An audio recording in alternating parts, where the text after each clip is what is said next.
He left her to chase after someone younger, someone more beautiful, and he believed he had erased her from his life forever.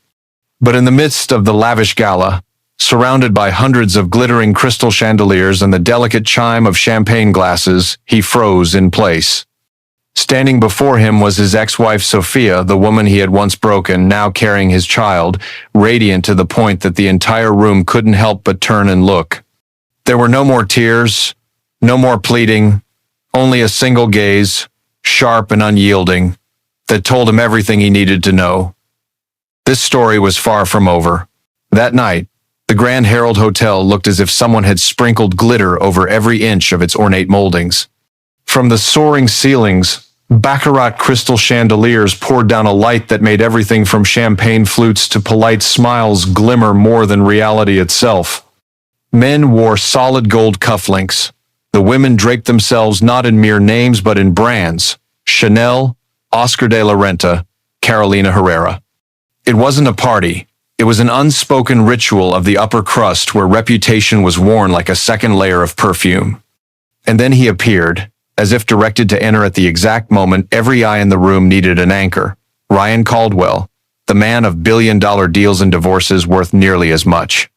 Jet black tuxedo, Windsor knotted tie in flawless symmetry, platinum Rolex flashing on his wrist. He didn't walk into the room, he claimed it.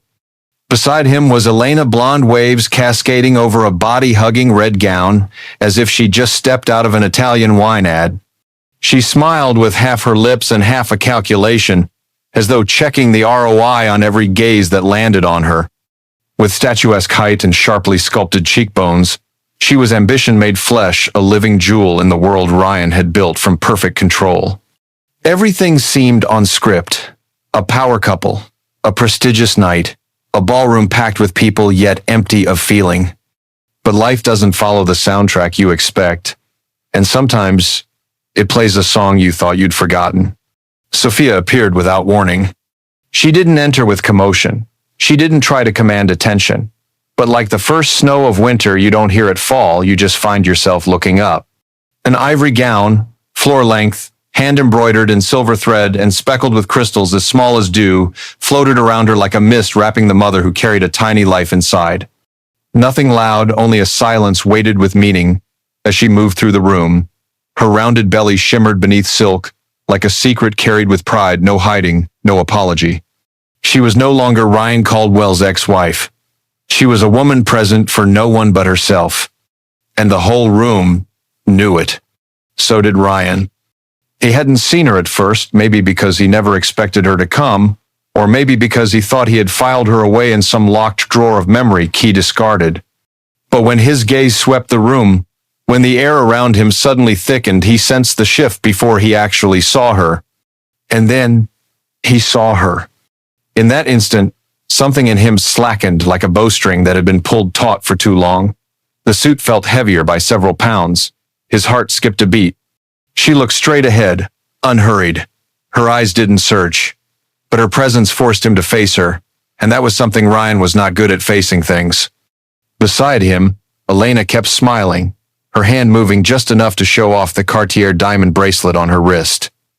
She either knew nothing or knew far too much and chose not to ask. But she felt the faint contraction in his hand where hers rested, a sign, a crack. The clink of champagne glasses, the gentle tuning of the string section, it all went on. But somewhere, a few heads turned, a few whispers fell like light rain.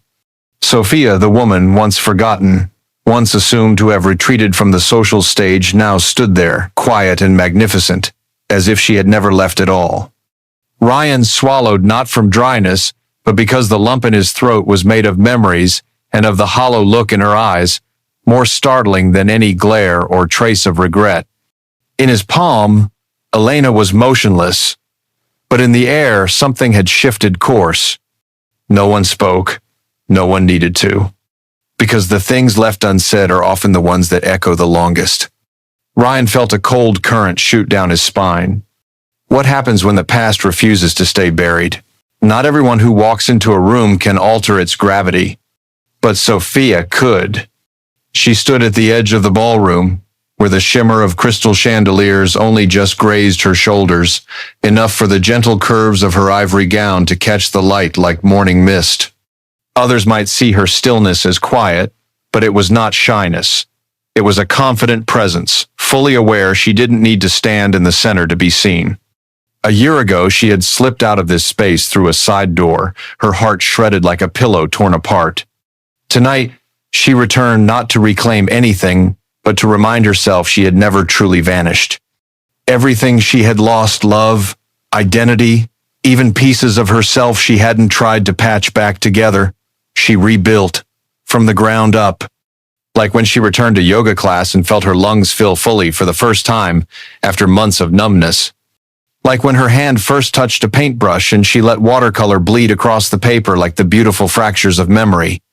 Or when she began organizing free career workshops for single mothers, an idea born on a cold afternoon as she peeled an apple and thought, this pain must mean something. She hadn't painted a new person. She had simply peeled away the layers she'd once wrapped around herself to fit someone else, someone who had called her calm in a busy world, yet left her to chase a storm draped in a red silk dress. And now, in the very room that once belonged to him, Sophia stood with the child growing peacefully inside her, not as a reminder, but as a beginning. The gown she chose wasn't a declaration, yet every stitch, every tiny crystal sewn into her cuff, every detail so fine it could go unnoticed, was the resilience of a woman who knew her own worth. Even pregnant, her posture was straight. Not out of pride, but from a self-respect that had been forged and tempered. She remembered early mornings alone, waking before dawn to sit by the window, palm resting on her belly, murmuring affirmations, a ritual against the ever-present hum of anxiety. She wasn't sure what kind of mother she would be, but she was certain of one thing. Her child would not grow up in a world where its mother felt the need to apologize for existing. She had once loved Ryan so deeply, she'd lost the line between we and I. But now, that divorce, once the ultimate loss, was the gift no one dared give her, the chance to meet herself again. In Sophia's mind, there was no sad soundtrack playing as she entered this room, no all too well, no someone like you, only silence and the steady heartbeat beneath her palm. Some recognized her, a few tilted their heads, unsure how to greet the pregnant ex-wife, but she didn't care. Not because she was cold, but because she no longer needed anyone's gaze to confirm she existed.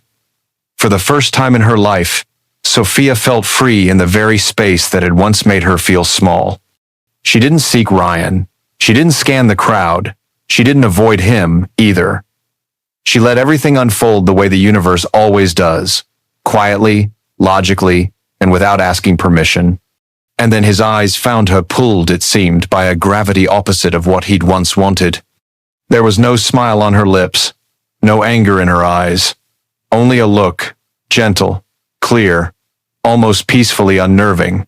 She wasn't waiting for a reaction. She didn't want to resurrect anything. She was no longer the delicate wife left behind. She was a mother moving forward.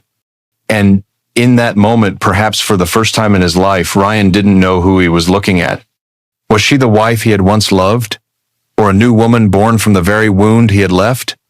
The question went unanswered, but its echo lingered in the room like a wall of glass. As Ryan's gaze swept over Sophia, he no longer saw the fragile wife.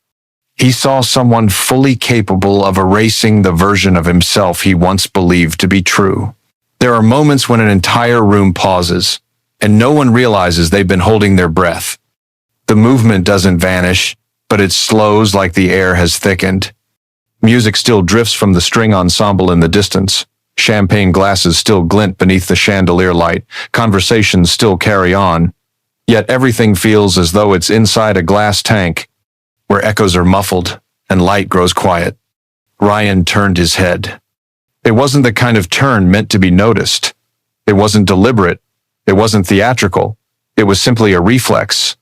But in that subtle beat, every sense he had seemed to awaken at once. He saw her.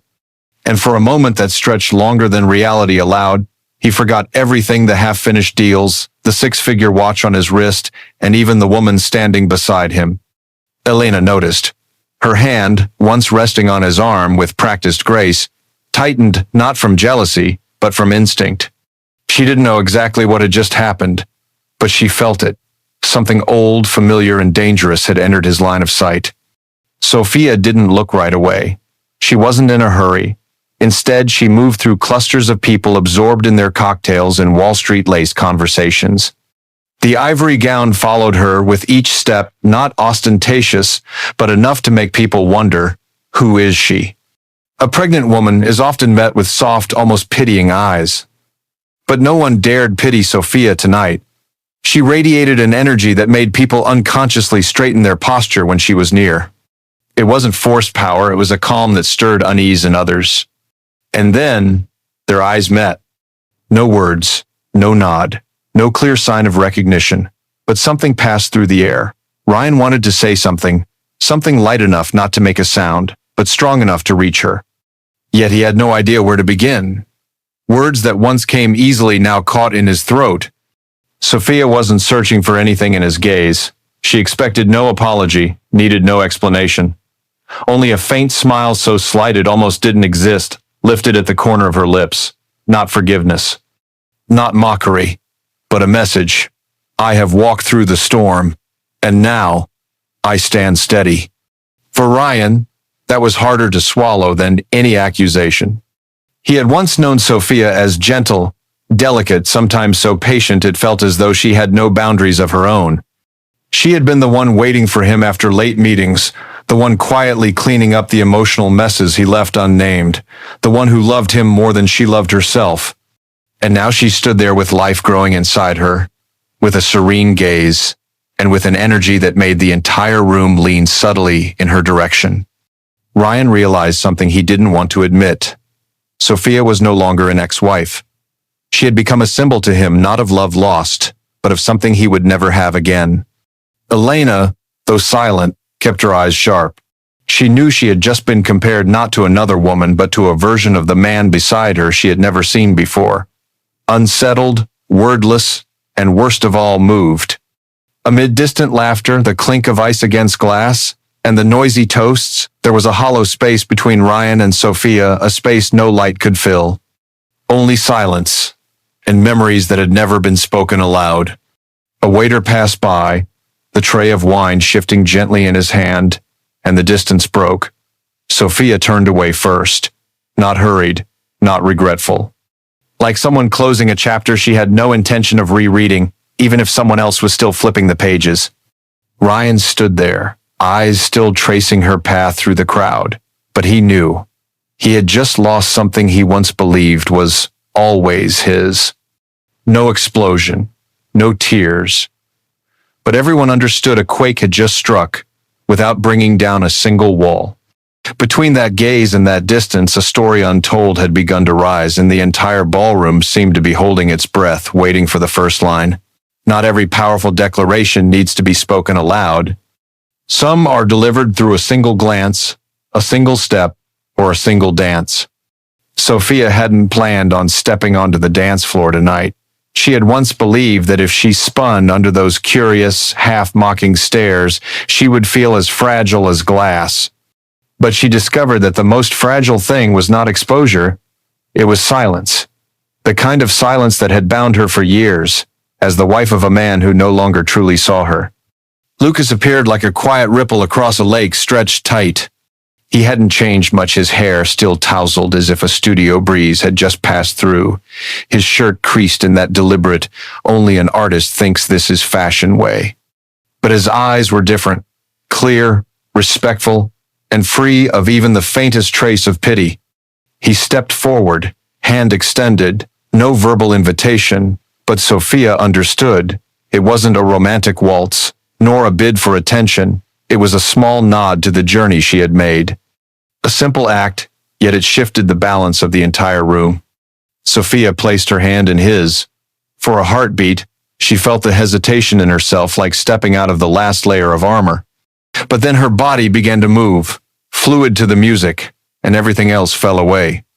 The music poured into her like a warm current. Not the exuberance of a traditional ballroom tune, but a gentle rhythm, like waves brushing against the morning shore, unhurried, quiet, yet steady and enveloping. Her white gown opened and closed around her with each turn, like a late blooming flower. She was no longer a woman trying to come back. She was a woman who had crossed through and now simply existed without apology. Lucas didn't lead with dominance. He stepped back, she advanced. She retreated, he turned. A silent conversation, in which Sophia answered with every step, "I am here. Not to be acknowledged, but to acknowledge myself."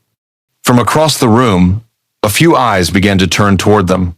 At first curious, then admiring? Perhaps. Women in couture leaned toward one another, whispering not about her but about how she looks different. Not in the cutting way, but with a reserved kind of respect. And Ryan watched. Not as before, with hurried, grasping eyes searching for something old and lost.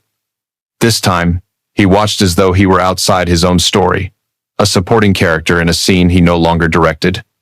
Elena stood beside him, cocktail glass in hand, smile fixed as if glued to her lips. She had everything a perfect woman in Ryan's eyes once possessed. Yet in this moment, she felt herself fading, like the last light of day when the sun chooses to shine on someone else. Sophia turned. Not quickly, not urgently, but something in that motion made the entire room seem to still. She wasn't trying to shine, yet she glowed. Lucas smiled, the kind of smile that asked for no validation. He didn't dance to claim the spotlight, nor to possess the moment. He was simply a companion in her rebirth, a man who didn't want to lead, only to make sure she never felt alone on her new path. And Sophia knew it. For the first time in so long, her feet felt light. Not because of the pregnancy, not because of the eyes on her, but because the weight she had carried in her heart was no longer a sentence. It was a root, a foundation. The thing that had brought her here, to this exact moment. She turned beneath the golden light, her gown moving like a ribbon adrift in the wind. Ryan, standing not far away, watched her as though seeing himself, once the man who filled every inch of a room, now edged to the side, eclipsed by the very woman who had once lived in his shadow.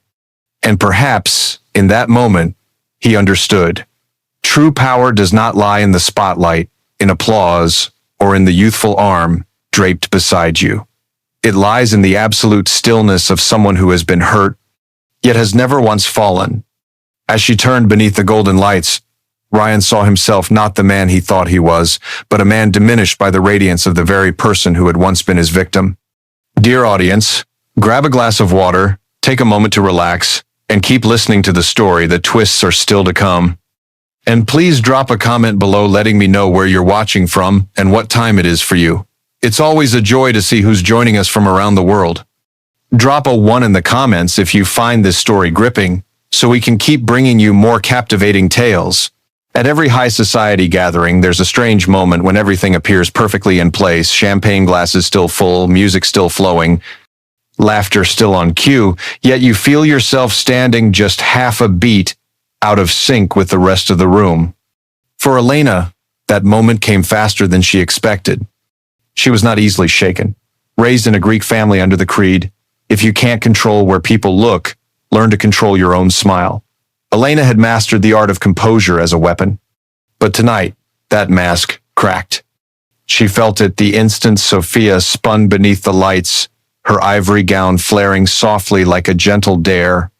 No noise, no intention. Yet Elena knew the eyes were drifting away from her, not just Ryan's, Sophia's, the whole room's. Her hand reached to adjust her dress strap without thought, a habit that surfaced whenever she felt threatened. The cocktail glass was still cool against her skin, but her fingers no longer held it with the ease of a perfect accessory. She smiled, the kind she reserved for when paparazzi caught her off guard. But this time, her lips trembled, and no camera lens was there to capture it. Ryan was different. He didn't hide it. From the moment Sophia began moving to the music, he had almost stopped hearing anyone at the wine table. Talk of investments, expansion deals, and compliments about his influence all faded, like a radio station slipping out of range. He eased himself from the crowd, not in haste, but with certainty. Like a man pulled toward something he had lost long before he realized he'd ever possessed it. Elena tracked him from the corner of her eye. She needed no special skill to see it. Ryan was no longer there, at least not emotionally. And what unsettled her most wasn't jealousy, it was helplessness. She had thought she had won. She was younger, more alluring, less demanding. She knew how to speak at the right moment, laugh at the right line, and hold silence at the right beat. But now, she stood there, beautiful as an elegant showpiece, and felt invisible. Sophia, meanwhile, didn't look at Ryan nor at Elena. She simply stepped off the dance floor with Lucas, the friend Elena didn't know by name, with a lightness that was almost airborne. There was nothing extravagant in her gown, no diamonds blazing from her skin, yet Sophia drew the eye not because she wanted to, but because she didn't need to. Elena drew in a deep breath. She turned to an older woman, perhaps the wife of a bank CEO or an art collector, and, unable to stop herself, murmured, "She's still beautiful, but it's like she's not the woman we used to know." The woman beside her gave a small nod, but said nothing, because it wasn't a question, it was an admission. Across the room, Ryan stood alone, his hands hung loose, his tie slightly slack, and his gaze still locked on Sophia. But what stunned him wasn't that she had changed, it was that the entire world around him seemed to notice it at the very same moment he did. And worse still, they welcomed it with an admiration he no longer held for himself. Reputation had been Ryan's crown. Every gala, every interview, every photograph with the famous was another stone in the empire bearing his name. But tonight, he felt that empire shift not because of a richer rival, but because of a woman who had once been the one behind. The tension in the room wasn't born of argument or conflict. It came from changes so small they almost escaped notice: the redirection of glances, the pause in mid-conversation, and the rising presence of Sophia, not as an ex-wife, but as a version of herself everyone suddenly wanted to be near. In that moment, Elena understood something youth had never taught her. True light doesn't need to claim every eye. It only needs to shine at the right moment. And the rest of the world will turn on its own. Every party has its curtain call, not with the toll of a bell, but with a quiet settling, as if the room itself understands the peak has passed. The crystal lights dimmed to a softer glow, the wine drained slowly from the glasses, and the piano's notes eased into a farewell that never needed words. Guests began to drift away in small clusters, wearing their polite smiles like lightweight coats. No one said it aloud, but everyone knew. Something had shifted tonight, not a scandal, not a shock, but a change of season within the heart. Sophia stepped out onto the terrace behind the grand hall. It wasn't crowded, just the sound of the night wind and the faint flickering gold of city lights far away, breathing like the afterglow of a long dream. She leaned lightly against the marble railing, her hand resting on her belly, not to hide, but to connect. A small gesture, carrying the weight of an entire chapter of her life. Lucas followed, silent, as if he understood that presence can sometimes matter more than words. He said nothing, simply drew a shawl from his coat pocket and draped it over her shoulders, not because he feared she was cold, but as a way of honoring the performance just ended. The quiet triumph of a soul finding its way back to itself. They stood there without speaking. In that stillness, Sophia could hear her own life not existing, not surviving, but living true to the self and the worth she had pieced back together, one fragment at a time, after being broken. She turned, her gaze drifting back through the glass doors into the hall where Ryan stood near the entrance. He was no longer the man of grand statements, no longer the commanding gaze that owned the room, no longer the figure who possessed. Now he was just a solitary man inside the very world he had built, facing the emptiness he had left behind in others. Sophia felt no hate, no pity. She looked at him with a peace hard won, the kind not easily claimed when your heart has been torn apart by that same person. There was no mockery, no victory in her eyes, because she didn't need victory. What she needed was herself and the small life growing within her to walk their own path without retracing anyone's steps. Ryan seemed to feel that look. He lifted his head slightly, their eyes meeting one last time that night. No words passed between them, but Sophia knew he understood. It wasn't that he had lost her. It was that she had chosen to leave not in anger, not in resentment, but in the quiet awakening of someone who no longer wished to exist in a story that no longer belonged to her. Lucas tilted his head, as if sensing the ending drifting gently toward them. "What now?" he asked, his voice soft as a passing breeze. Sophia didn't answer right away. She took a long breath, letting the night air slip through her hair, then nodded, her eyes fixed on the lights in the distance. "I'm going to write a book about love, about the fractures, and about the woman born from the hurt." There was no applause, no spotlight, just the whisper of someone who had come to understand deeply that a true story never really ends at a party. She didn't return to the grand hall, not out of fear, not to avoid anything, but because she had moved on. And once you've moved forward, there's no reason to go back. The car was waiting beyond the gates, headlights cutting through the thin veil of mist. She walked toward it, each step slow, yet steady, as though leaving behind an old chapter to write a new one. The night wind brushed her lips, not salty, not sweet, but something that felt like freedom. She was not an ex-wife, not a victim. She was a woman carrying a life, a story, a future needing no label to be acknowledged. Behind her, the party still hadn't fully gone dark.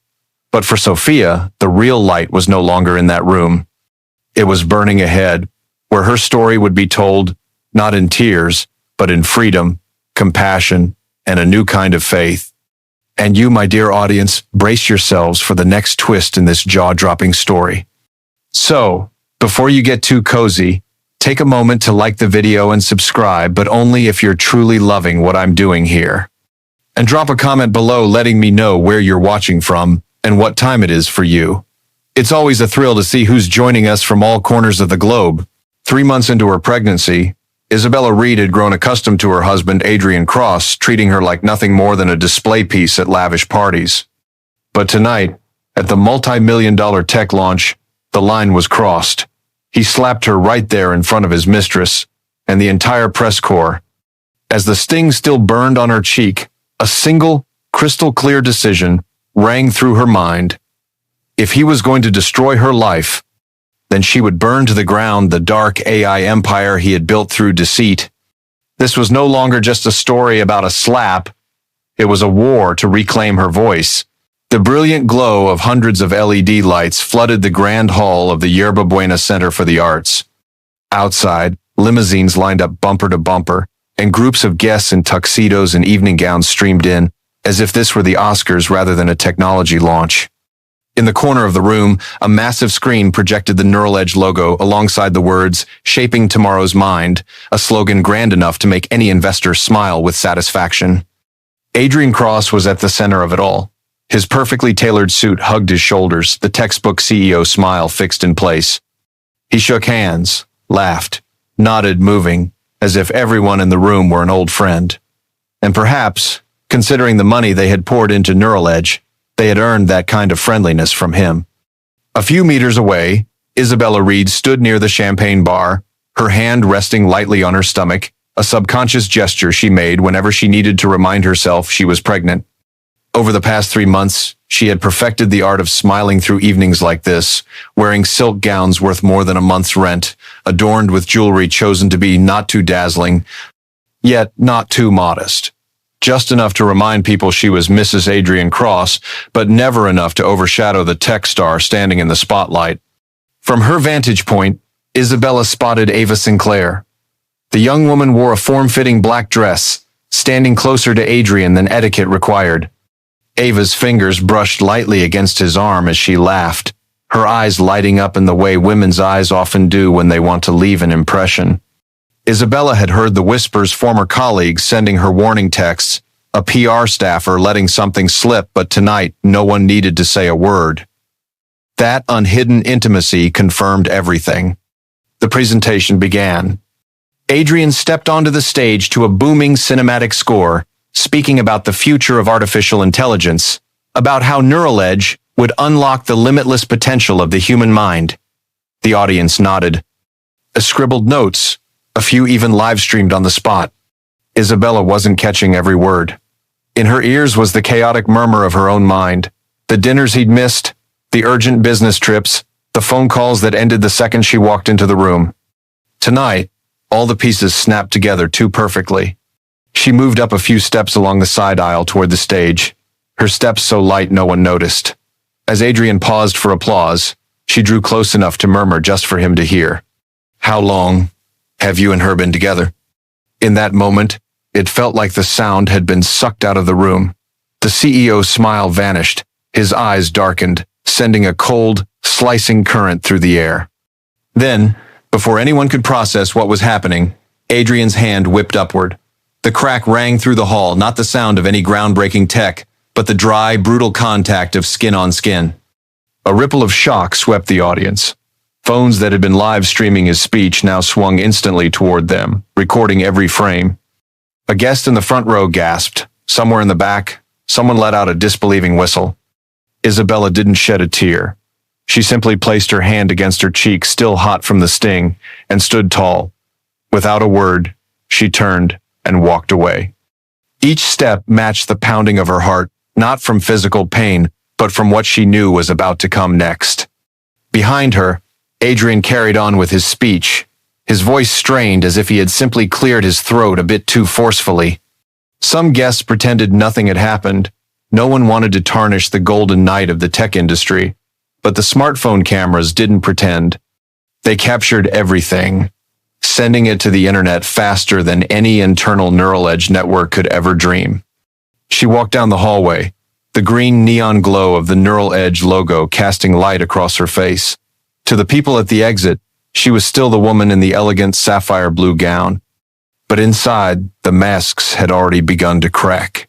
This slap was not merely a public humiliation, it was a turning point. Because in her mind, a plan had just been set in motion. It wasn't just about Adrian, or Ava, or the affair. It was about everything she had quietly observed, logged, and stored away over the past year, data that, if revealed, could shake not just Neural Edge, but the massive corporations silently feeding off its power. Outside, the music of the event still played, glasses clinked, and counterfeit laughter filled the air. Inside Isabella, there was only the stillness of the storm's eye. Adrian's slap had given her, quite by accident, a gift, the perfect reason to break her silence. She knew that once she walked out of this building, nothing would ever be the same. And strangely enough, that thought brought the faintest curve to her lips, a small smile, but enough to keep her spine straight. The night wind in Nob Hill was so cold it seemed even the glass towers shivered. Isabella walked briskly along the stone-paved sidewalk, her high heels stripped of the pride they carried when she had first stepped into the Neural Edge launch. In her handbag were only a few items: a wallet, a phone, a passport, and an external hard drive, the only possession she truly considered valuable. Each step felt like it was pulling her farther away from the image of the perfect wife Adrian had so carefully designed over the years. Behind her, the penthouse still glowed with light. Adrian was probably still surrounded by a forest of people, continuing his performance, pretending that the slap had been nothing more than a passing breeze. He had always been gifted at turning a storm into clear skies so long as the spotlight stayed fixed on him. Isabella knew that if she stayed another hour, she'd be swept right back into the cycle of apologies, lavish gifts, and promises he never kept.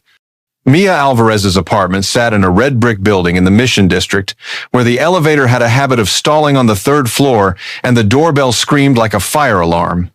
When the door opened, the smell of buttered popcorn and the soft hum of jazz spilled out. Mia didn't ask a thing. She simply pulled Isabella inside and wrapped her in a soft cotton blanket. "I have ice cream," Mia said, as if vanilla ice cream could fix every marriage problem, but at the very least it made Isabella feel a little warmer.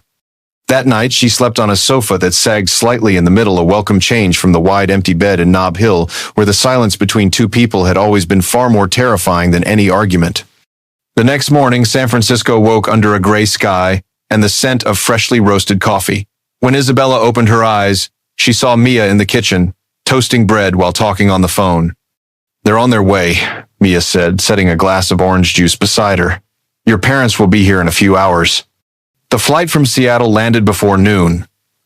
Among the stream of people emerging from the arrival gate, Isabella instantly spotted her father Thomas, tall and lean.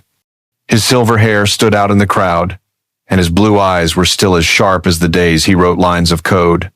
Beside him, her mother Linda pulled a suitcase with one hand and reached for her daughter with the other. When Linda embraced her, she didn't ask, "What happened?" She simply held her tight, as if afraid that letting go would cause Isabella to vanish into smoke. Thomas stood beside them, one hand on his daughter's shoulder, his eyes saying without words that he had seen this moment coming for a long time. Back at Mia's apartment, they sat around the small kitchen table. Linda poured chamomile tea, the steam fogging her glasses. Her voice was slow, as if unlocking a memory long sealed.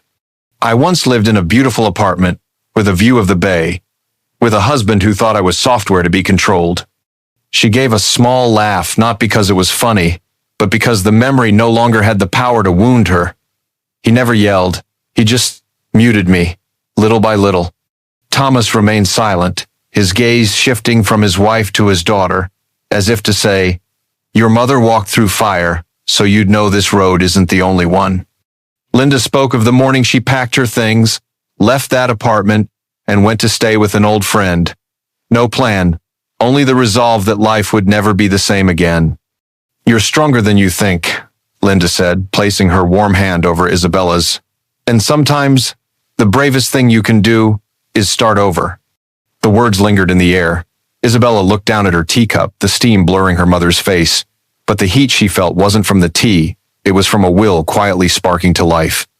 Across the room, Mia pretended to be busy with her laptop, but she was listening. Every so often, she glanced at Isabella, as if to remind her that friends are sometimes the backup drives of family, ready to reboot you when your system freezes. Outside the window, a bus rolled past, bearing a Neural Edge ad with Adrian's confident smile. Isabella didn't look away. For the first time in months, she stared directly at that image without feeling small. Last night's slap hadn't just shoved her out of a marriage, it had pushed her into a battle she had never believed she was strong enough to win. But now, with her family beside her and a secret in her hands, she knew she was no longer the woman standing silently at the champagne bar. She was going to act. Late afternoon in San Francisco, the sky wore a muted layer of silver, light filtering through the skyscrapers in long streaks. The rented SUV rolled to a stop in front of the Nob Hill penthouse. Isabella sat in the back seat, her hand gripping the strap of her handbag as if holding on to the only ticket out of captivity. Her parents flanked her. Thomas's eyes swept the street like a radar scanning for movement, while Linda reviewed a handwritten checklist in a small notebook, as if they were executing a covert CIA mission. Mia sat in the driver's seat, wearing a strangely calm smile, the kind you only see on someone well-practiced in raiding an ex's house to rescue clothes. The building was so quiet that the click of Isabella's high heels echoed down the hallway like drum beats leading into battle. The keycard still worked. The door swung open, releasing the familiar scent of the luxury candles Adrian loved, though to Isabella now, it smelled like the perfume of a mask, hiding something rotten beneath. The plan was simple. Get in fast, take what was needed, leave before anyone noticed. Linda went straight to the bedroom to gather essential personal belongings. Thomas stayed near the front door, phone in hand like a sentry. Mia headed directly for the study, Adrian's territory, which he always kept locked when he wasn't home. The glossy walnut desk gleamed with a kind of lifeless perfection, but Isabella knew the real pulse of Neural Edge beat within its hidden folders. From the bottom drawer, she pulled out a slim wooden box. The familiar combination lock was set to her birthday. Adrian had never imagined she'd one day use it against him. Inside lay a black external hard drive, old but immaculately kept. Once it connected to her personal laptop, the screen lit up with folders named in the most innocuous way: project, garden, vacation, notes, recipes. But Isabella knew in the tech world, the cute labels were often where the most dangerous secrets lived. Opening project, garden revealed hundreds of screenshots, emails, and Neural Edge system logs. Each file was a fragment of a much larger picture. The AI wasn't just collecting user data, it was silently replicating content and ideas from small startups, restructuring them, and selling them to massive corporate clients for hundreds of times the original value. She scrolled quickly through the files. One internal log showed the AI had fully recreated a mental health app in just 48 hours, using data it had accidentally harvested from the original company's server. Adrian's so-called tech revolution was, in reality, a systematic cloning machine disguised behind grand launches and visionary speeches. In another drawer, she found a thick financial dossier. The spreadsheets detailed transactions worth hundreds of millions of dollars funneled into anonymous trusts through a shell company in the Cayman Islands. The faint trails of these funds vanished into a legal maze, but with her investigative journalist's eye, Isabella recognized it instantly. This wasn't tax optimization. This was money laundering on a global scale. Outside the study, Mia appeared holding another stack of documents, her eyes wide. "You won't believe this. He's got signed contracts selling user data to a political marketing firm." Isabella gave a small nod, but inside, each new piece of evidence only darkened the picture further. Before leaving, she looked around the room one last time. This had once been the place where Adrian worked through the night, where he promised he would change the world. Now Isabella could see he had changed the world just in a way no one would ever want. The hard drive sat in her bag like a ticking bomb. What it contained wasn't just enough to destroy Adrian's reputation, it could shake the foundations of every corporation that had partnered with Neural Edge. She drew in a deep breath, feeling the weight of her choice. This was no longer about marriage, no longer about personal betrayal. This was a tech conspiracy that stretched far beyond the limits of ethics, and she, a betrayed wife, stood at its very center. Before closing the door, Isabella paused for a moment. She left an old business card of hers on the desk, a small gesture, as if to say the game now had a new player. They left the penthouse carrying secrets powerful enough to rattle Silicon Valley. Outside, night had fallen, and the city lights blinked like endless lines of running code. Isabella knew that every byte of data in her bag could be the fatal blow to an empire that once seemed untouchable. The message appeared in Isabella's encrypted inbox at 2 a.m. Just a short line. "I need to see you. Privately." The address that followed led to a small cafe tucked deep in the Mission District, where the dim yellow light was just enough to turn every face into a mystery. That morning, San Francisco lay beneath a thin veil of fog, like a sheer scarf draped over the city. Isabella stepped inside. The door chime gave a soft ring, and the scent of hand-roasted coffee and warm waffles drifted out to greet her. In the farthest corner, Ava Sinclair was already waiting. Her hair was tied back neatly, and the confident spark she had on stage at Neural Edge's launch was gone. In its place was something else, fatigue laced with worry, as if she had been standing too long on a tightrope strung between two high-rises. Ava didn't waste words. Her voice dropped low, each syllable measured. Adrian hadn't just betrayed Isabella in love. He had used Ava as a shield, a courier, to move secret data out of Neural Edge's system, legitimizing transactions that, if exposed, would draw the attention of entire governments. Isabella listened, fingers tightening around her coffee cup. She had once thought of Ava as nothing more than the other woman, but now, the picture was far more complicated. Ava was a pawn too. The only difference was that she knew she was being played, and now she wanted to switch sides. The deal was struck quickly. Ava would provide access to Neural Edge's internal servers, files so sensitive that even senior executives didn't know they existed. In return, Isabella would ensure Ava a legal way out before Adrian realized her betrayal.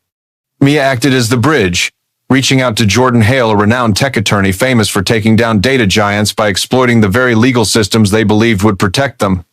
Jordan arrived that afternoon, carrying a slim laptop and the sharp-eyed look of someone who had long lived in a world where information was currency. In Mia's apartment, 3 women and 1 lawyer sat around the table. Ava opened her laptop, typing a long string of characters like the password to an entire bank. The screen lit up with a labyrinth of folders, but Jordan's eyes immediately found the anomaly. A parallel server, a shadow copy of Neural Edge's official system. What filled the screen plunged the room into silence. This shadow AI was not bound by any ethical constraints. It could replicate human voices with near-perfect accuracy, generate deepfake videos so convincing that even detection tools couldn't spot them. And most importantly, It was being sold to financial and political organizations in multiple countries. The goal was not to serve communities, but to manipulate markets, steer public opinion, and sometimes sabotage rivals. Isabella watched as contract numbers and pricing tables appeared. A test clip sat on the server, a fabricated speech from a well-known senator, calling for cuts to the national defense budget, completely fictitious, yet so real that if aired, it could send the stock market into chaos within minutes. Jordan leaned back in his chair, the corner of his mouth curling upward. If this leaks, Adrian doesn't just lose neural edge, he loses his freedom. His tone was calm, but his eyes betrayed the excitement of a man who had just found his ace card.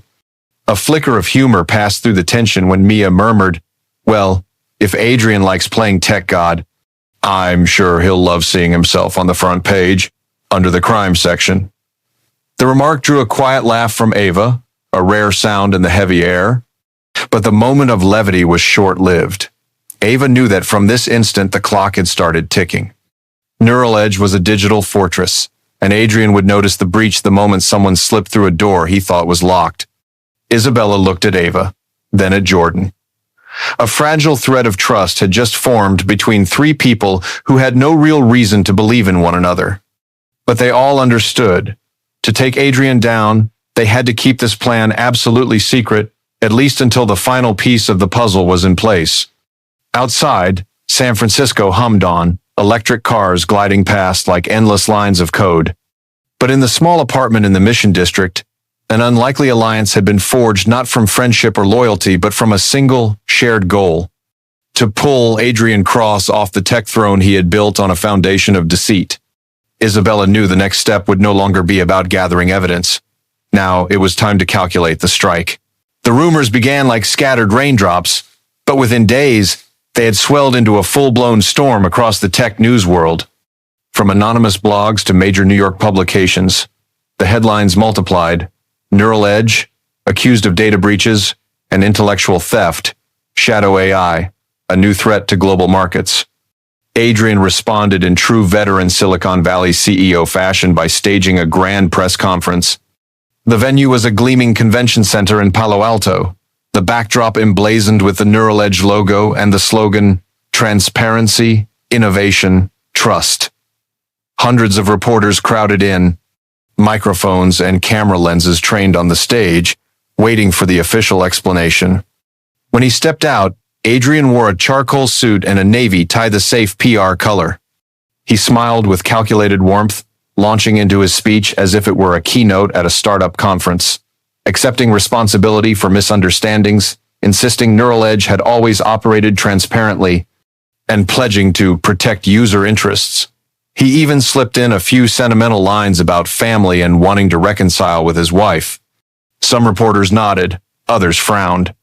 But before any of them could decide on a headline, Jordan Hale delivered the killing blow. The moment Adrian finished speaking, reporters' phones lit up in unison. The shared press inbox for Silicon Valley media had just received a massive file from Jordan's office, containing the full set of evidence gathered from Isabella and Ava, screenshots, internal emails, data sale contracts, and never-before-seen deepfake AI videos. Jordan hadn't sent it only to the press. The Federal Trade Commission, FTC, and the Department of Justice received it at the same time. In mere minutes, the misunderstanding narrative Adrian had been building collapsed in front of hundreds of flashing cameras. Social media erupted like fireworks. The hashtag number Neural Edge scandal shot to the top of Twitter. A famous tech streamer even went live reading Adrian's emails aloud, sipping coffee as if telling a stand-up comedy routine. The market responded with ruthless efficiency. In a single day, Neural Edge stock lost 40% of its value. Major investors who once hailed Adrian as a modern-day Steve Jobs scrambled to pull their funds. One venture capital firm even tweeted bluntly, "We invest in the future, not in scandals." In the small Mission District apartment, Isabella watched the news on television. She didn't smile, but her eyes carried a quiet mix of relief and resolve. Mia sat beside her, eating popcorn and commenting like she was watching a championship game. And the winning goal goes to our team. At the far end of the table, Ava said nothing. But for the first time in weeks, her hands rested loosely in her lap. That evening, Adrian called. His voice was different, no longer authoritative, but urgent, wrapped in a thin layer of negotiation. He offered an amicable divorce settlement, complete with a massive payout and a lifetime non-disclosure clause. Isabella listened to every word, then answered simply, "It's not about the money, it's about the truth." Silence on the other end, a pause from a man realizing he had just lost the control he had always taken for granted. Isabella hung up, feeling as though she had just closed the final door. On television, a financial commentator declared that Neural Edge was teetering on the brink of collapse, but Isabella knew this was only the tip of the iceberg. The deeper layers, the shadow AI's client network, the covert overseas transactions had yet to be fully exposed. Jordan was already preparing the next wave of documents. Ava continued extracting data, and Isabella was learning to become the one steering the narrative, instead of a side character in someone else's story. The media storm wasn't over, but for the first time, Isabella felt she wasn't just standing passively in the eye of it, she was directing the wind. 9 months after that fateful press conference, the name Adrian Cross no longer appeared on any list of Silicon Valley's power players. Instead, it flashed across evening news broadcasts under the headline, "Neural Edge CEO convicted." A federal court sentenced him to years in prison for fraud, violations of data protection laws, and international money laundering. Neural Edge was stripped from his control, restructured under the oversight of an independent board. The media dubbed the case the Watergate of the AI era. Photographs of Adrian leaving the courthouse creased suit, eyes avoiding the cameras, were shared millions of times across social media. The man who once walked red carpets now walked through a prison gate, a path that had never been part of any strategic plan he'd written.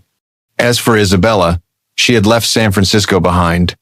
That winter, in a warm, modest apartment in Seattle, surrounded by family and friends, she gave birth to a healthy baby boy.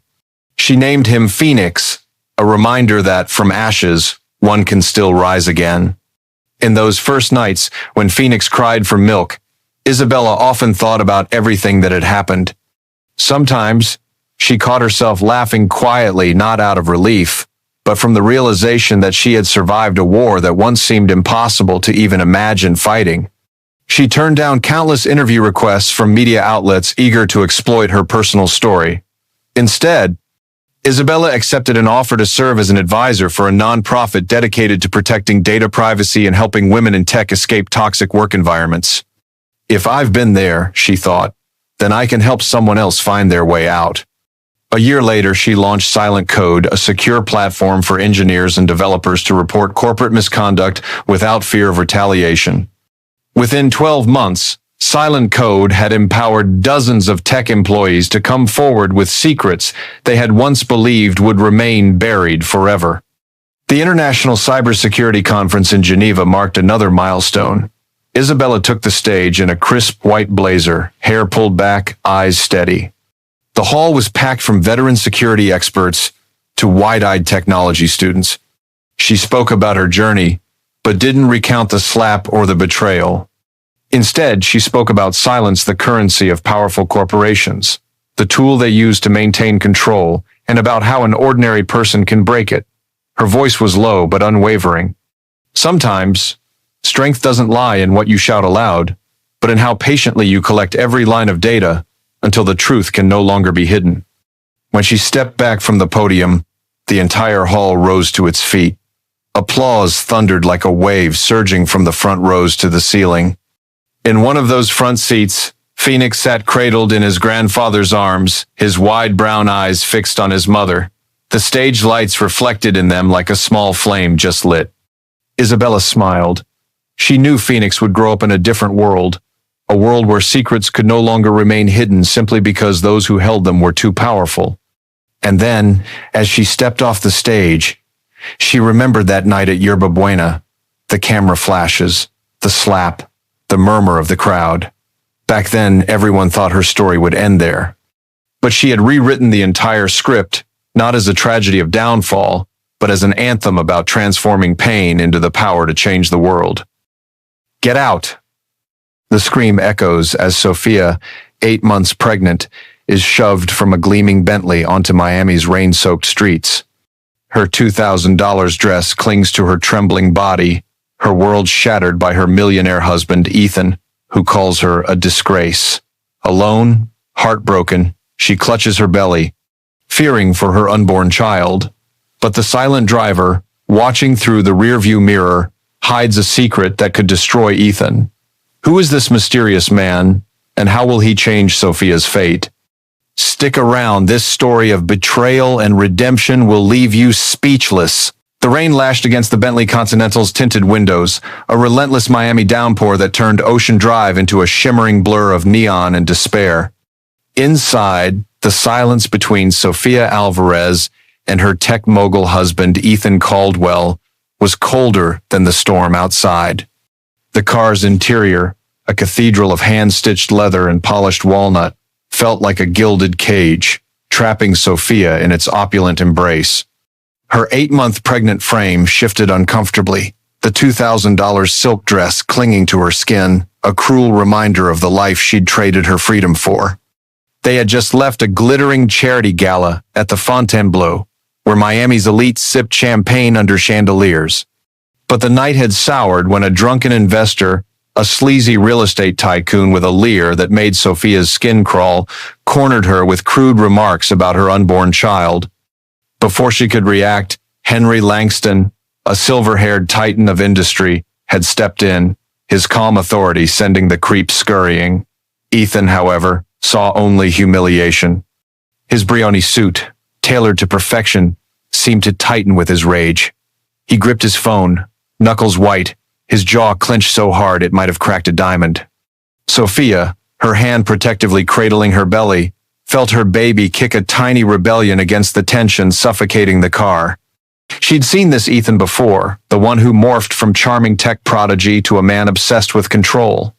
At the gala, he'd been all smiles, toasting investors with promises of his next big app.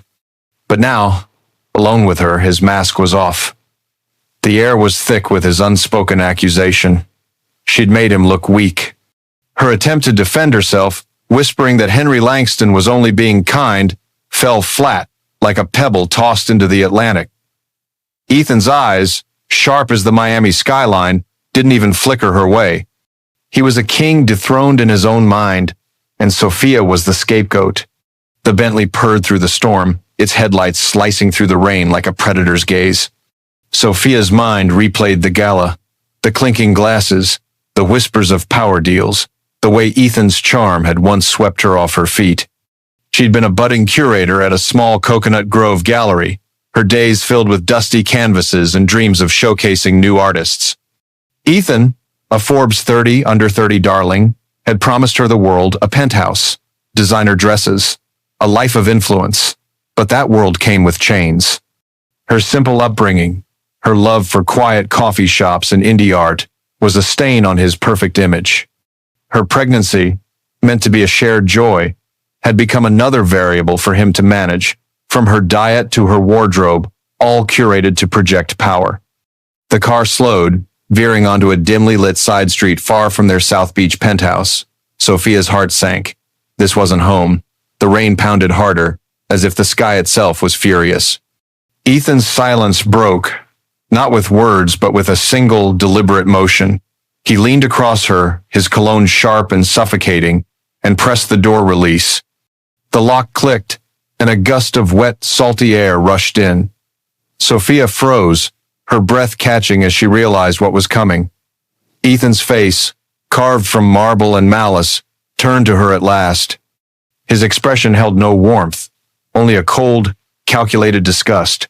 He didn't need to speak. His actions screamed louder than the storm. With a gentle but firm push, he forced her out, her heels slipping on the wet pavement. The door slammed shut, a gunshot in the night, leaving her alone, drenched and trembling. Sophia stood there, one hand clutching her belly, the other shielding her face from the rain's assault. Her dress, once a symbol of Ethan's wealth, was now a sodden weight, dragging her toward despair. The Bentley's taillights glowed red, mocking her as they faded into the storm. She felt small, insignificant, like a discarded prop in Ethan's meticulously staged life.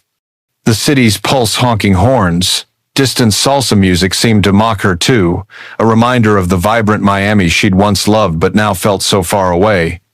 Her baby kicked again, a spark of defiance in the darkness. She wasn't just fighting for herself anymore. But as the rain soaked her to the bone, a flicker of movement caught her eye. The driver's door opened, and a figure stepped out, unfazed by the deluge. Who was this man, and why did his calm presence feel like the first hint of salvation? Sophia's tears mixed with the rain, her heart a tangled knot of fear and shame. She'd been Ethan's trophy, his perfect wife, but tonight, she was nothing more than a burden he'd cast aside. The driver, Mr. Thompson, had always been a quiet, constant, polite, almost invisible, his kind eyes catching hers in the rearview mirror. Now, as he stood in the storm, his silhouette framed by the Bentley's headlights, there was something different about him. A strength, a purpose that made her pulse quicken. Was he just a witness to her humiliation, or something more? The answer lay just beyond the rain, and missing it would be a regret she couldn't bear. The Miami rain hammered the pavement, a merciless curtain that drenched Sofia Alvarez as she stumbled on the slick Ocean Drive sidewalk, her silk dress a soggy, $2,000 ruin, clinging to her trembling, 8-month pregnant frame. Her world had collapsed in the echo of her husband Ethan's cruel dismissal, the Bentley's taillights vanishing like a broken promise. Alone she stood, one hand shielding her belly where her baby kicked with stubborn defiance, the other wiping rain, or was it tears, from her eyes. The city's neon pulse mocked her despair, its salsa rhythms a cruel reminder of the vibrant life she'd once known. Then, a sound pierced the storm, the soft click of the Bentley's driver's side door. Mr. Thompson, the ever-quiet chauffeur, emerged, his tall frame undeterred by the downpour, his gray uniform darkening with each raindrop.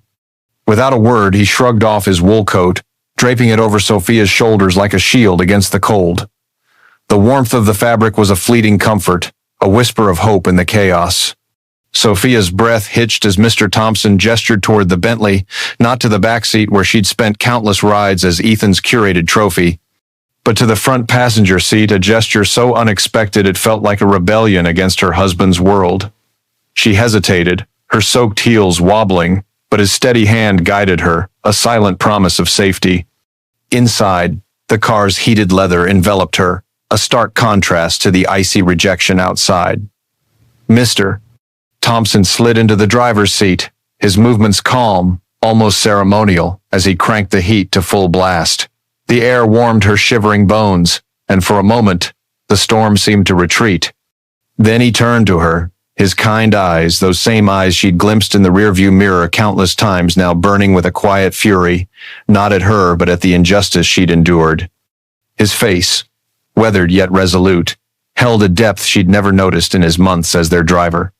In that charged silence he spoke, his voice low and steady, carrying the weight of a long-held secret. He was no mere chauffeur. He was Henry Langston, the billionaire who'd silenced the room at the Fontainebleau Gala, the man Ethan had courted for months to fund his tech empire. More astonishingly, he was her godfather, bound by a vow to her late father, Miguel Alvarez, to watch over her. Sophia's mind reeled, her thoughts a whirlwind of disbelief and dawning clarity. Henry Langston, the titan of logistics who could make markets tremble with a phone call, had been hiding in plain sight, chauffeuring her through Miami's glittering chaos. His presence at the gala hadn't been a coincidence. He'd been there, as always, to protect her. Sophia's gaze darted to the rain-streaked windshield, where Miami's skyline blurred into a kaleidoscope of light and shadow. She'd always seen Mr. Thompson as a fixture, like the Bentley's chrome trim, polished, reliable, invisible. Yet now, his quiet kindnesses flashed through her memory. The bottle of water left in the back seat on sweltering days, the way he'd lingered a moment longer when she seemed unsteady, the gentle nod when she'd thanked him for small courtesies. He'd been her unseen guardian, a sentinel disguised in a driver's cap, watching over her as Ethan's control tightened. The humor of it struck her a billionaire playing chauffeur, probably chuckling to himself as Ethan strutted like a peacock, oblivious to the real power in the driver's seat. Henry's hands gripped the steering wheel, his knuckles betraying a restrained anger. He didn't need to say more. His presence was a vow, a promise that Ethan's cruelty would not go unanswered. The Bentley purred to life, gliding away from the desolate street, not toward Sophia's sterile South Beach penthouse, but toward a sanctuary she couldn't yet imagine. Her heart pounded, not with fear now, but with a spark of something new, hope perhaps, or the faint outline of vengeance. As the city lights streaked past, she sensed a shift, a storm of her own brewing. Henry's secret was the key to unlocking her cage, but what lay beyond the rain-soaked horizon? Missing this would be a regret too heavy to bear. The Bentley glided through Miami's rain-slicked streets, its headlights carving a path through the neon glow of Coconut Grove toward a coral stone mansion nestled in the heart of Coral Gables. Sophia Alvarez, still wrapped in Mr. Thompson No. Henry Langston's wool coat, sat in the front seat, her soaked dress, a heavy reminder of Ethan's betrayal. The warmth of the car's heater battled the chill in her bones, but it was the weight of Henry's revelation that set her heart racing. He wasn't just a driver. He was her godfather, a billionaire guardian hiding behind a chauffeur's cap. As the city's vibrant pulse faded into the quiet elegance of Coral Gables, Sophia sensed the storm of her life shifting towards something monumental, a truth that could rewrite her story. The mansion's wrought iron gates parted silently, ushering them into a world of old money charm. Inside, a cozy library awaited, its mahogany shelves brimming with leather-bound books, the air thick with the scent of aged paper and polished wood. A fire crackled in the hearth, casting golden flickers across the room, a stark contrast to the cold, sterile penthouse Sophia shared with Ethan. She sank into a plush armchair, her pregnant belly a gentle weight, her baby's faint kicks a reminder of the life she fought for. Henry stood by the fireplace, his silver hair catching the light, his face etched with a mix of sorrow and resolve. His presence, once unassuming behind the wheel, now radiated a quiet power that filled the room like the hum of a distant storm. In this sanctuary, Henry unraveled a secret that shook Sophia to her core. Her father, Miguel Alvarez, hadn't just been the gentle art historian she remembered, a man who spun tales of Renaissance painters over bedtime stories. He was Henry's closest friend, his brother in all but blood, and the co-founder of Langston Global, a logistics empire that moved art, cargo, and wealth across continents. Their partnership began in a cramped Miami garage, fueled by Miguel's passion for beauty and Henry's knack for turning dreams into dollars. When Miguel died in a tragic car crash when Sophia was 12, Henry made a vow at his bedside to protect his daughter and wife. The humor of it tickled Sophia's frayed nerves, a billionaire godfather playing chauffeur, probably smirking as he polished the Bentley while Ethan preened, oblivious to the titan in his employ. Henry's voice softened as he revealed the heart of the secret. Miguel's stake in Langston Global, carefully nurtured over decades, had grown into a trust fund worth $5.2 billion. Sophia, unaware of her own wealth, was one of America's richest women, her fortune dwarfing Ethan's leveraged tech empire. The numbers danced in her mind, too many zeros, too surreal to grasp. All her life, she'd lived modestly, her mother insisting on a grounded upbringing, shielding her from the corrupting lure of wealth. Ethan had preyed on that modesty, casting her as a humble curator he'd rescued with his wealth, when in truth, her inheritance could buy his company 10 times over. The irony was delicious, like a plot twist in a Miami telenovela, and Sophia's lips twitched at the thought of Ethan's smug face crumbling if he knew. Her mind spun, piecing together fragments of her past, her mother's pride, refusing lavish gifts, the scholarships that mysteriously appeared for her art history degree, the quiet donations to her gallery. Henry had been there, a shadow orchestrating her safety, never interfering until Ethan's cruelty forced his hand.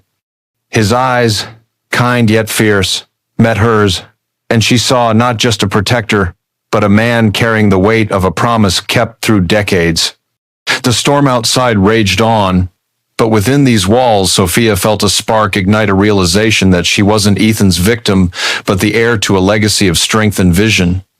Her father's dreams, his love for art, lived in her, and this fortune was her birthright, not Ethan's to control. As the fire's warmth seeped into her, Sophia's fear began to melt, replaced by a burgeoning resolve. She wasn't just a discarded wife. She was Miguel's daughter, a woman with the power to reshape her future. Henry's revelation wasn't just about money, it was a call to reclaim her identity. But what would she do with this newfound power, and how would it change the game against Ethan?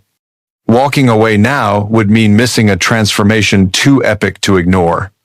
Dear audience, grab a glass of water, take a moment to relax, and keep listening to the story. The twists are still to come. And please drop a comment below letting me know where you're watching from and what time it is for you. It's always a joy to see who's joining us from around the world. Drop a 1 in the comments if you find this story gripping, so we can keep bringing you more captivating tales.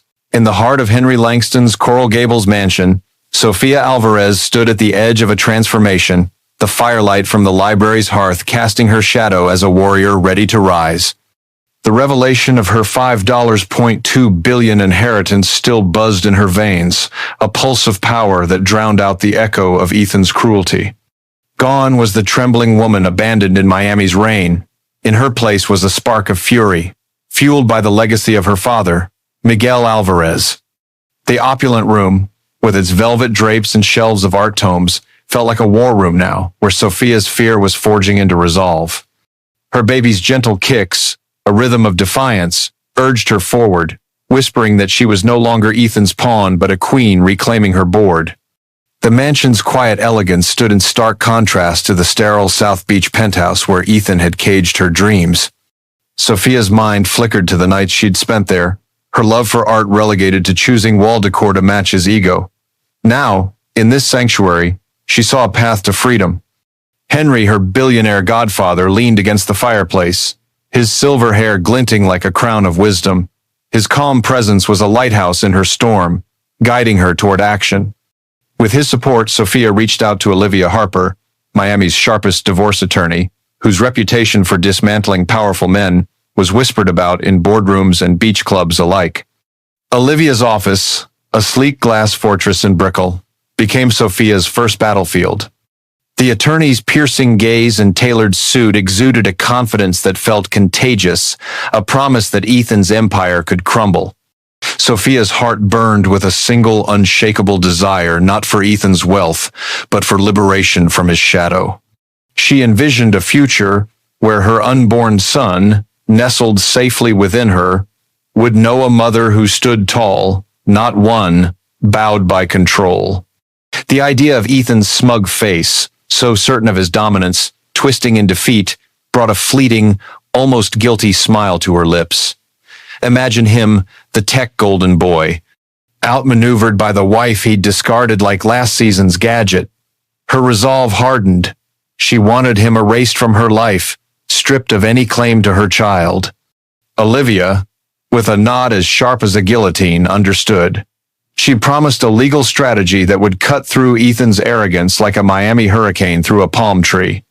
Beyond the fight for freedom, Sophia's dreams began to take shape, rooted in the passion her father had instilled in her. She envisioned a gallery in Wynwood, Miami's pulsing art district, where vibrant murals danced on warehouse walls. The Alvarez Gallery would be her tribute to Miguel, a space to nurture young artists, their bold canvases a rebellion against the sterile world Ethan had forced upon her. She could already see it, sunlight streaming through loft windows, illuminating works that spoke of struggle and triumph, just as her own story was unfolding. The thought was a spark, igniting a creative fire she'd long suppressed. Henry watched her, his eyes crinkling with pride, as if seeing Miguel's spirit reborn in her ambition. His silent encouragement was a reminder that she carried a legacy no one could steal. Not Ethan, not the storm. The humor of her situation wasn't lost on her. A week ago, she'd been Ethan's trophy, her every move choreographed to his script. Now, armed with a billionaire godfather and a fortune that could buy half of South Beach, she was scripting her own comeback. It was like a plot twist in a blockbuster, the kind that makes audiences cheer. Sophia's hands rested on her belly, feeling her son's movements, a tiny co-conspirator in her revolution. She wasn't just fighting for herself anymore. She was building a world where her child would know strength, not submission. The mansion's warmth wrapped around her, a cocoon for her metamorphosis, but the real battle loomed ahead. Ethan's downfall was coming, and Sophia was ready to orchestrate it. But how far would her newfound power take her, and what price would Ethan pay? Walking away now would mean missing a reckoning too thrilling to ignore. The Miami skyline glittered like a crown of stars, but for Ethan Caldwell, it was the backdrop to his unraveling empire. In the days following Sofia Alvarez's transformation, Henry Langston unleashed a meticulously crafted storm of retribution from his Coral Gables stronghold. Sophia, once a trembling figure in the rain, now stood as a silent architect of justice, her resolve as unyielding as the $5.2 billion legacy pulsing through her veins. The Bentley's betrayal, where Ethan had cast her out like a discarded trophy, had ignited a fire that Henry, her billionaire godfather, was fanning into a blaze. His team, a cadre of financial sharks and legal hawks, moved with the precision of a Miami thunderstorm, striking at the heart of Ethan's tech empire with devastating force. Henry's plan was a masterclass in calculated chaos. His operatives, cloaked in the anonymity of boardroom warfare, shorted Ethan's company stock, triggering a cascade that saw shares plummet from a 20% dip to a catastrophic 60% freefall. Wall Street traders, once fawning over Ethan's keynote speeches, now fled like tourists before a hurricane. The financial press, ever hungry for scandal, branded him the tech charlatan, their headlines splashing across Miami's digital billboards like venom. Ethan's empire, built on leveraged loans and inflated promises, cracked under the pressure, its glass and steel offices in Brickell suddenly feeling like a house of cards. Sophia, from the quiet sanctuary of Henry's mansion, watched the news unfold, her heart a mix of vindication and quiet awe at the power she now wielded. The true dagger, however, was a grainy security video from the Bentley's dashboard camera, capturing every second of Ethan's cruelty that rain-soaked night. Sophia's silhouette, pregnant and pleading, stumbled into the storm as Ethan's cold shove sealed his fate. Olivia Harper, the razor-sharp attorney Sophia had enlisted, wielded this footage like a guillotine. In a sterile conference room overlooking Biscayne Bay, she presented Ethan with an ultimatum: sign the divorce papers, relinquish all rights to their unborn child, or watch the video go viral, shredding his reputation beyond repair. Ethan, once the untouchable tech prodigy, sat pale and trembling, his tailored suit now a mockery of his former swagger. The man who dismissed Sophia as a liability now faced the wreckage of his own arrogance, his empire crumbling faster than a sandcastle at high tide. Sophia felt no joy in Ethan's downfall, only a steely satisfaction. Her baby's kicks, a steady rhythm against her palm, reminded her of the future she was protecting, a life free from Ethan's control. The penthouse in South Beach, once a glittering stage for Ethan's ego, now stood dim and hollow, its floor-to-ceiling windows reflecting a man stripped of power. Ethan's signature on the divorce papers was a final, shaky surrender, each stroke of the pen erasing his claim to Sophia and their son. The humor of it struck her faintly. Ethan, who'd once bragged about owning Miami's tech scene, now reduced to a footnote in his own story, outplayed by a woman he'd underestimated and a driver he'd ignored. It was almost comical, like a plot twist in a South Beach soap opera, where the villain's smirk fades to a grimace. Henry's role remained unseen, a puppeteer pulling strings from the shadows. His billionaire status, once a secret hidden behind a chauffeur's cap, had become Sophia's greatest weapon. The financial assault wasn't just about money, it was a message that no one could break a promise to Miguel Alvarez's daughter and walk away unscathed. Sophia, though not present in that conference room, felt the weight of justice settle over her like a warm Miami breeze. She was no longer the discarded wife but a force, her father's legacy and Henry's loyalty forging her into something unstoppable. The city outside buzzed with its usual rhythm salsa beats, ocean waves, but for Sophia, it was the sound of a new chapter opening, one where she held the pen. As Ethan faded into his darkened penthouse, Sophia stood on the cusp of her rebirth, her dreams of the Alvarez Gallery taking shape in Winwood's vibrant heart. The victory was sweet, but the real triumph lay ahead, in a life built on her terms. What would Sophia create with her newfound freedom, and how would her story inspire the world? Walking away now would mean missing a finale too electrifying to ignore. Under Miami's blazing sun, Sophia Alvarez stood at the threshold of her new life, the vibrant pulse of Winwood's art district humming around her like a heartbeat. The Alvarez Gallery, a sleek haven of glass and steel, rose amidst the neighborhood's kaleidoscope of murals, its opening night a beacon of her rebirth. Gone was the woman abandoned in the rain, her $2,000 dress a sodden memory of Ethan's betrayal. In her place stood a creator, her eyes alight with purpose, her 8-month pregnant silhouette commanding the room as she welcomed artists and dreamers to a space born from her father's legacy. The gallery's walls, adorned with bold canvases, whispered of resilience, each stroke a defiance of the storm she'd weathered. The night was electric, Miami's art scene buzzing with influencers, collectors, and locals drawn to the gallery's promise. Fairy lights twinkled above, casting a warm glow over sculptures and paintings that told stories of struggle and triumph, much like Sophia's own. Her navy dress, simple yet elegant, hugged her belly, where her son's gentle kicks felt like applause for her courage. She moved through the crowd, her smile a quiet rebellion against the years spent as Ethan's curated trophy. Memories of her father, Miguel Alvarez, flooded back his late-night talks of art's power to heal, his sketches tucked into her childhood books. The gallery was her tribute to him, a space where young artists, like she once was, could paint their futures without fear. In the weeks since Ethan's downfall, Sophia had shed the weight of his control like a snake shedding skin. His empire, once a glittering facade, had crumbled under Henry Langston's financial assault, leaving him a pariah in his South Beach penthouse. The divorce papers, signed in his trembling hand, had severed his claim to her life and her son's. Sophia felt no malice, only a serene satisfaction that justice had prevailed. Henry, her billionaire godfather, remained her silent anchor, his Coral Gables mansion a haven where she planned her future. There, she'd named her son, Lucas Alvarez Langston, a name that wove together her father's passion and Henry's unwavering loyalty. The choice was a quiet nod to the men who'd shaped her, a promise to raise her child in love and freedom. The gallery's opening was more than a launch, it was a declaration. Sophia's vision had transformed a derelict warehouse into a cultural heartbeat, its exposed beams and polished floors a canvas for Miami's creative soul. She'd poured her heart into every detail, from the local artists she championed to the community workshops she planned. The irony wasn't lost on her. Ethan, who'd mocked her love for art as a hobby, would have choked on his overpriced espresso seeing her now, the mistress of a cultural empire he could never touch.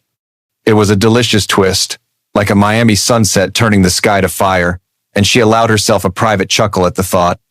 Sophia's new life unfolded in the mansion's warm embrace, where she and Lucas would build a world of color and possibility. The nursery, painted with soft blues and murals of ocean waves, awaited her son's arrival, a symbol of the freedom she'd fought for. Henry often visited, his eyes crinkling with pride as he watched her grow into her power. The $5.2 billion trust fund was a tool, but Sophia's true strength lay in her courage, forged in the rain and tempered by her father's legacy. Miami's ocean stretched before the mansion, its lapping waves a reminder that storms don't break the strong, they sculpt them. Sophia stood taller, her heart full, knowing she'd found her true self not in wealth but in purpose. As the gallery's crowd toasted her vision, Sophia felt her father's spirit in the laughter, the clinking glasses, the shared dreams. She was no longer defined by Ethan's cruelty, but by her ability to rise, to create, to love. Her story was a testament to resilience, a beacon for anyone who'd ever been underestimated. What would her next chapter hold, and how would it inspire those who heard it? Walking away now would mean missing a story of triumph too radiant to ignore. And you, my dear audience, brace yourselves for the next twist in this jaw-dropping story. So, before you get too cozy, Take a moment to like the video and subscribe, but only if you're truly loving what I'm doing here. And drop a comment below letting me know where you're watching from and what time it is for you. It's always a thrill to see who's joining us from all corners of the globe.